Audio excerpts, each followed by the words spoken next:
আসসালামু আলাইকুম রহমতুল্লাহ বরকাতুহ। আলহামদুলিল্লাহ ওয়াকাফা ওয়াসসালামু আলা ইবাদিহি আল্লাযিনা ইসতাফা আম্মা বা'দ ফাআউযু বিল্লাহি মিনাশ শাইতানির রাজীম। ইন্নাল্লাযীনা ইউহিব্বুনা আন তাশিআল ফাহিশা ফিল্লাযীনা আমানু লাহুম আযাবুন আলীম। ওয়াকালা রাসূলুল্লাহ সাল্লাল্লাহু আলাইহি ওয়াসাল্লাম মান দাল্লা আলাল খাইরি কাফাইল।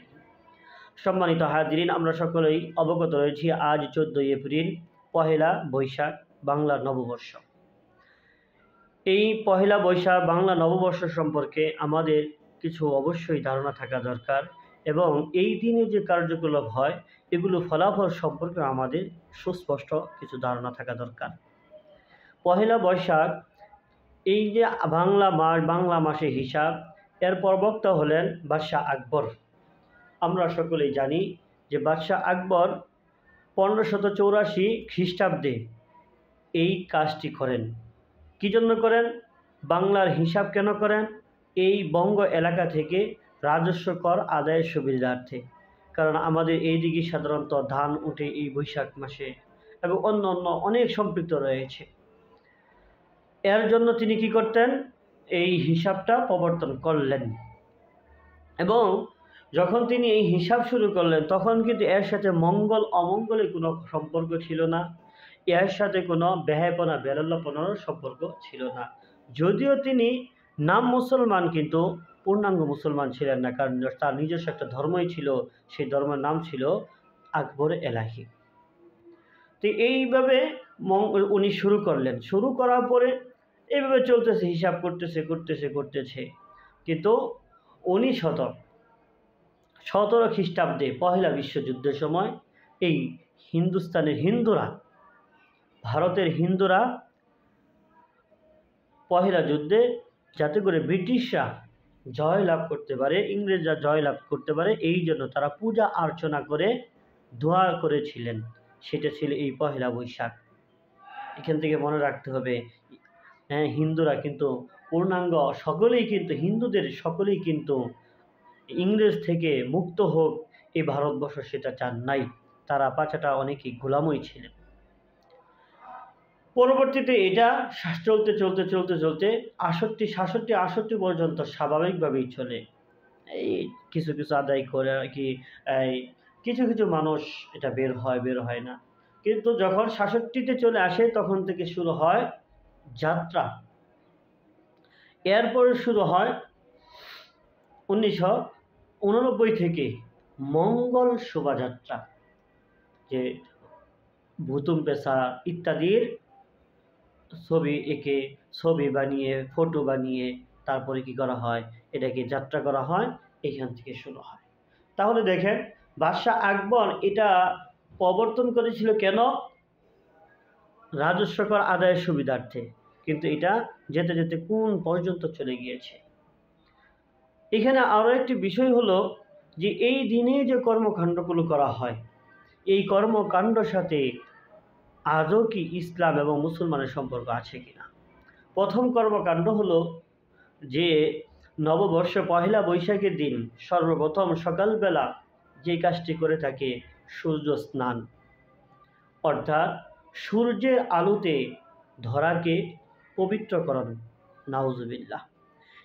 এই সূর্যের আলোতে পবিত্র করা মানে সকালবেলা সকলে ঘুম থেকে উঠে সূর্যের আলোর অপেক্ষা করতে থাকে। তারা নামাজও পড়ে না যে কখন সূর্য আলো হবে, তারা গায়ে নিবে। এই যে একটা রীতি, এই যে একটা কথা, এটা সম্পূর্ণ শিরক।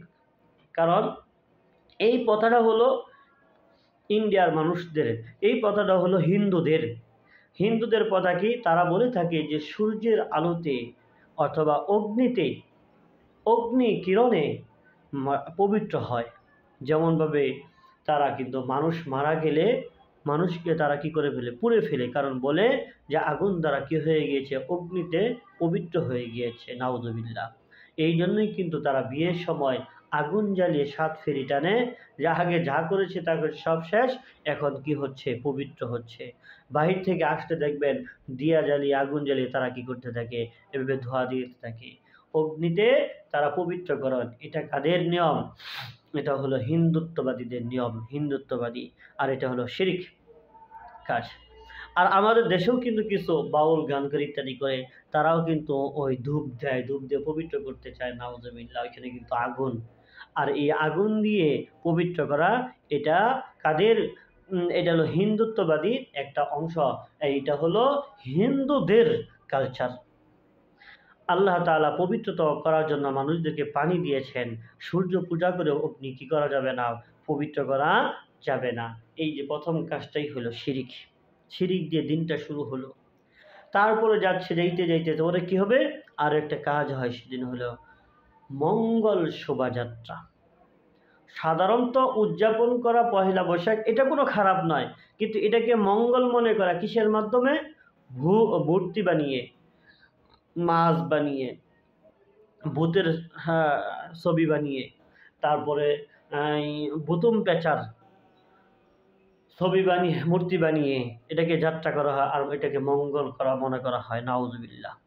মঙ্গল এবং অমঙ্গলের, মঙ্গল এবং অমঙ্গলের একমাত্র শক্তিশালী কে? শক্তি কার কাছে? আল্লাহর কাছে। ভালো এবং মন্দ, এটা আমার জন্য ভালো হবে, এটা আমার জন্য মন্দ হবে, একমাত্র কে দিবেন? আল্লাহ।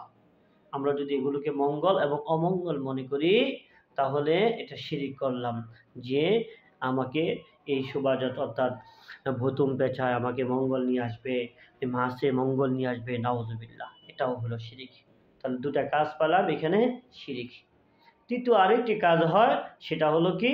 বেহায়াপনা, বেল্লাপনা।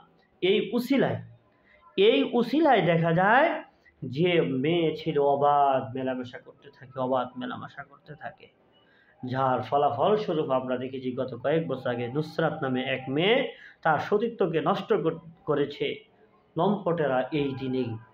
এই উৎসবের আন্দাজ, এই উৎসবের কারণে, এই উৎসবের মেতে উঠেই। তো যাই হোক, বলতেছিলাম যে এই তিনটা কাজের ভিতর প্রথম দুটো হলো শিরিক, দ্বিতীয়টা হলো কি? কবিরা গুনাহ। শিরিক করা সম্পূর্ণ হারাম। আল্লাহ তাআলার কালামে হাকিমের ভিতর বলেছেন, ইন্না শিরকা লা যুলমুন আযীম, শিরিক হলো বড় জুলুম। ইন্নাল্লাহা লা ইয়াগফিরু আন ইউশরাকা বিহি ওয়া ইয়াগফিরু মা দুনা যালিকা লিমান ইয়াশা। শিরিক ব্যতীত সমস্ত গুনাহ আল্লাহ চাইলে মাফ করে দিতে পারেন। ফাকাদ হারামাল্লাহু আলাইহিল জান্নাহ, যারা শিরিক করবে তাদের উপর জান্নাত হারাম, জান্নাত হারাম। আর বেহায়াপনা, বেলাল্লাপনা, এটা কবিরা গুনাহ। এই ব্যাপারেও আমাদের সতর্ক থাকতে হবে। এখন মনে রাখতে হবে যে বেহায়াপনা, বেলাল্লাপনা নিজেও লিপ্ত হওয়া যাবে না, আমার অধীনস্থ যারা আছে তাদেরকেও লিপ্ত করা যাবে না। আল্লাহ তাআলা আমাদের এই সমস্ত কাজ থেকে হেফাজত করুক, আমাদেরকে বেঁচে থাকার তৌফিক দান করুক, শিরিক মুক্ত জিন্দেগি কাটাবার তৌফিক দান করুক, এবং এই পহেলা বৈশাখের মাধ্যমে বেহায়াপনা, বেলাল্লাপনা থেকে আমাদের সকলকে হেফাজত করুন। সকল বলেন আমিন। আসসালামু আলাইকুম।